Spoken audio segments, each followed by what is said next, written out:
All right, so listeners, you've been really digging into leadership lately, and we are going to help you unearth some of the real gems Gems, yeah. from this great article Got- called Leadership in the Balance, Navigating Execution and Innovation, Hmm. published on October 8th, 2024. Recently. Yeah, very recently. Hmm. So it's a tricky balance, right? Making things happen and at the same time coming up with like brilliant new ideas.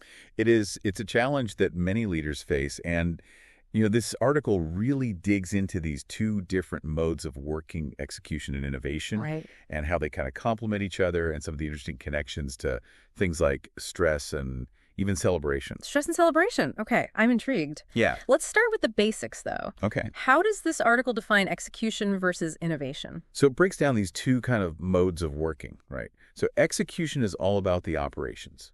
Think about efficiency, productivity, making sure you hit those deadlines. That's kind of like the engine room of any organization.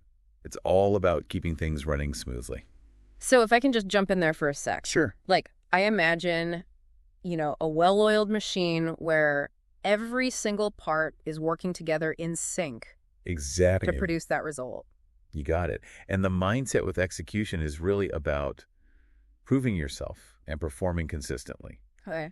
People who thrive in that mode tend to like predictability. Mm-hmm. But the article makes this really interesting point that this constant pressure to deliver can actually stifle creativity. It's true because you're always thinking about that next deadline. Right. Does that leave any mental space for new ideas? Yeah, that's a great point. And that's where innovation comes in. Okay. This is where you're thinking about ideas and strategy and you're trying to solve problems in new ways. Okay. It's less about hitting that deadline and more about exploring new possibilities. Gotcha. So if execution is like keeping the train running on time, innovation is like laying new tracks, maybe even figuring out like a faster train. That's a great analogy. I like that a lot. Okay.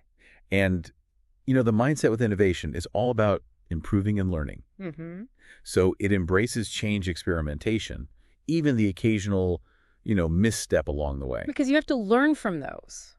Exactly. So two very different approaches. Then one thrives on order, the other needs a bit of freedom to flourish. Yeah.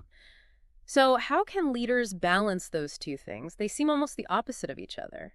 Well, the first step is recognizing that innovation isn't just a bonus or something nice to have.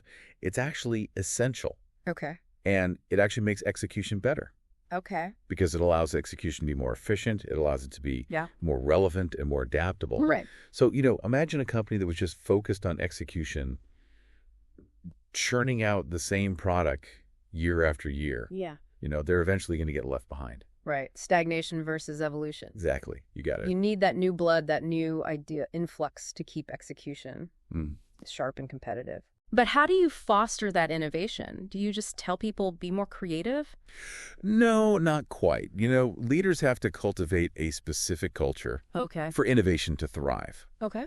And it requires things like trust and autonomy and curiosity. Okay. People need to feel safe to question assumptions, to experiment, and even to disagree. Wait, disagree. You're saying an argument can be beneficial. Well, the article calls it dissent Okay. and suggests that fostering this kind of constructive disagreement is a vital leadership skill. Okay, this dissent thing, I want to dive deeper into this. Yeah. Tell me more.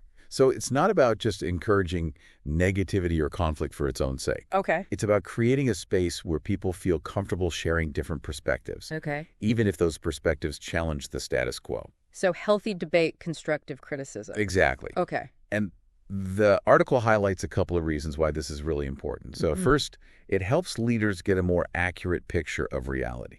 Okay. If everyone's always agreeing with the leader, Yeah. there might be problems or blind spots that go unnoticed. Oh, that's a recipe for disaster. Absolutely. Yeah. And secondly, dissent leads to better decision-making. Okay.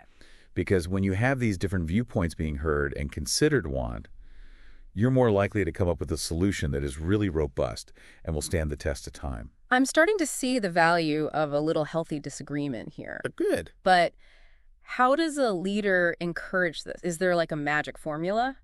No magic formula. Yeah. But the article does offer some really concrete examples.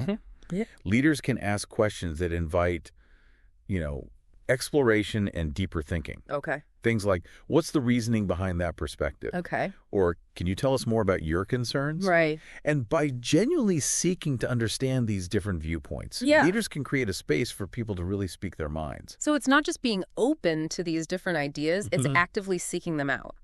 Absolutely. Okay, that makes sense. Yeah. And when leaders model that curiosity and that openness, it starts to become ingrained in the team culture. Right. So this is all great for, when you're thinking outside the box, you're in that phase. Right. But at some point, even the most innovative teams still have to deliver. Yeah.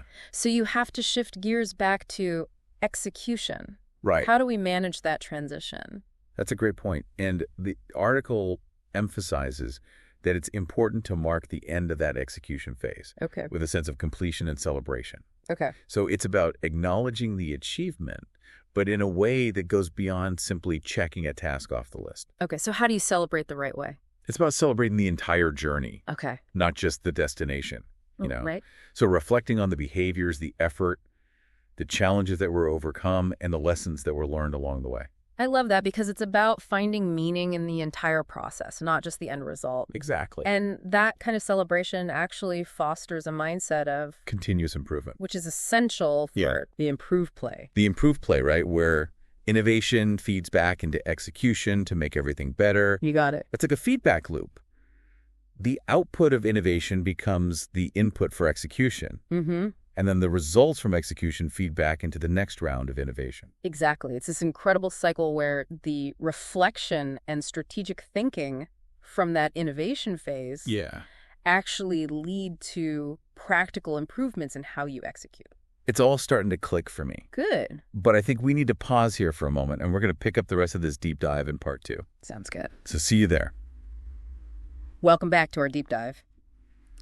When we left off, we were talking about that improved play, Yeah. how innovation ultimately leads to better execution. Yeah, and I'm really interested to hear more about that because it sounds like that's the point where all that brainstorming and strategy actually translates into results. It is, and the article emphasizes that, innovation shouldn't just be stuck in this endless contemplation phase. It's not enough to just have great ideas. Yeah. You've got to actually turn those ideas into actionable insights that can be applied to your everyday work. So you can't just have like a brainstorming session and then call it a day. Exactly. You could do something with them. You got to do something with them, and this is another area where leadership is really crucial.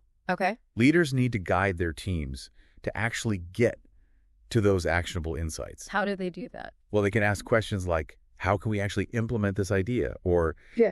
what specific steps do we need to take? Okay. It's all about turning inspiration into action. So they help bridge the gap between the aha moment and the let's make this happen moment. Yeah, you got it. And that keeps the team focused on that end goal of improving execution. Absolutely. And the article really stresses that this connection between innovation and execution is a continuous cycle. Okay. It's not a one-time thing. So it's a feedback loop where the results from the execution Right. inform the next round of innovation. Exactly. It's fascinating how these two concepts that, at first glance seem so opposite Right. are actually so intertwined. Yeah. So this continuous cycle is what keeps organizations thriving. Absolutely. Yeah. In a world that's constantly changing, you need to have that cycle of improvement. Yeah. So this all makes sense on like a big picture level. Okay. But I have to admit, it feels a little overwhelming for me. Sure. How do we as individuals, maybe not even in leadership positions yet, how do we even start to apply these ideas? That's a great question. And I think the key is to start small. Okay. So look at your own work process. Yeah. Where are there opportunities for improvement? What are some of the bottlenecks or pain points that you encounter regularly? So instead of trying to like revolutionize the entire company, I can focus on just improving one specific aspect of my own work. Precisely. And maybe that small change, inspired by this improved play concept, actually sparks a significant improvement in your team's overall execution. It's a nice thought that something small can lead to something much bigger. It can, and it can be incredibly rewarding to actually see those improvements, to see your team becoming more efficient and more innovative. Yeah. It's a great feeling. So those small wins fuel bigger changes down the line. They do. Are there any real-world examples in the article There are. that kind of show this in action? Yeah, one that really stands out is the story of a software development team that was struggling with these really lengthy development cycles. Okay. They were stuck in this pattern of just focusing on execution Yeah. Pushing to meet those deadlines without taking the time to really reflect or improve their process. Which leads to burnout. Right, which leads to burnout and just, stagnation. Yeah. And the leader of this team recognized the need for a change. Okay. And he decided to implement this dedicated improved play phase into their workflow. Okay, so they built in a time. They built in a time. For reflection and innovation. Exactly. So after each product launch, the team would take a step back Okay.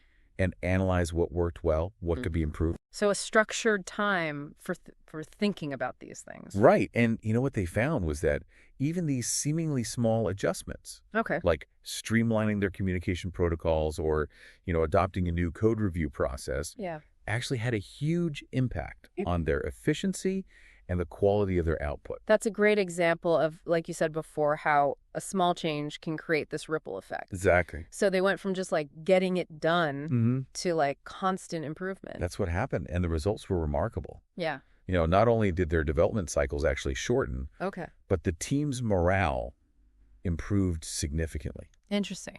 Yeah. They felt empowered to actually contribute their ideas, and they were more engaged in their work.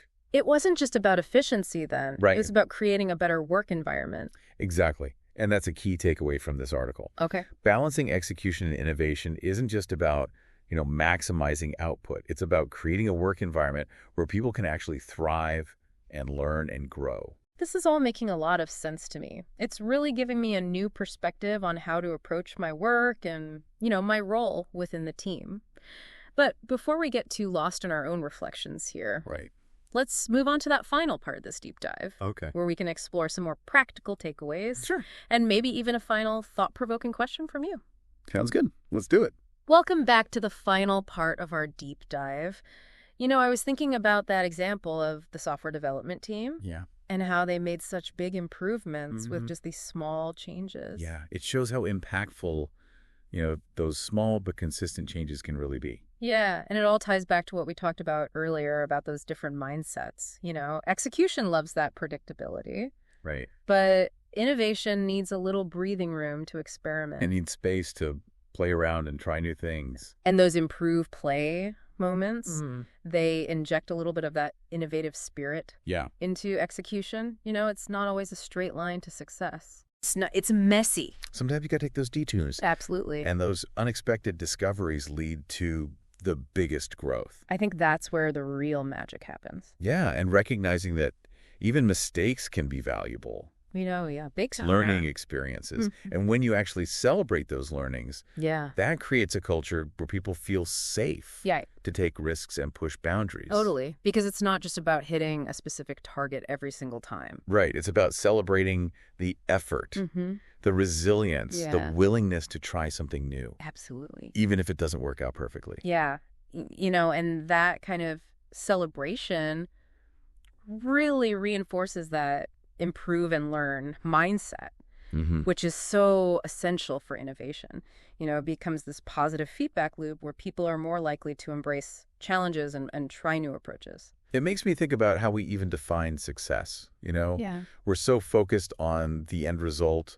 Did we hit the target? Did we meet the deadline? Right. What if we shifted our focus to the process, the growth, the learning that happened along the way? That's a great point. And I think that really gets to the heart of what this article is trying to do. Yeah. It's challenging those traditional views of leadership and success Right.